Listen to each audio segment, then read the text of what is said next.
अस्सलाम वालेकुम, बुongiorno, सत श्री अकाल। अल्हम्दुलिल्लाह अल्लाह रब्बुल इज़्ज़त ने मुझे जो है फोलियो से हासिल करने के लिए अल्हम्दुलिल्लाह अमृतसर के पास जो है पढ़ने की मौका मिला और वहाँ से जो है ना मुझे फोलियो से जल्द मिल गया। तो इसमें बड़ा कंट्रीब्यूशन है अमृतसर का। उन्होंने ऐसे मेथड से पढ़ाया कि बिल्कुल इन्हें इतना शॉर्टकट रास्ता यानी मुझे उसमें हासिल हुआ।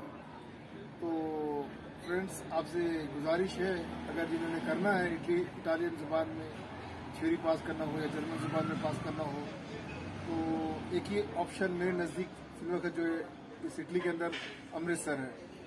तो आप बिल्कुल ट्राई करके देखिएगा। और मैंने ट्राई किया तो मैं कामयाब हो गया।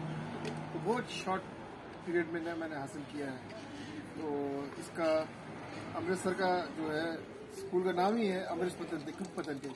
तो वाकई में क्विक है। तो आप भी ट्राई कीजिए। Thank you.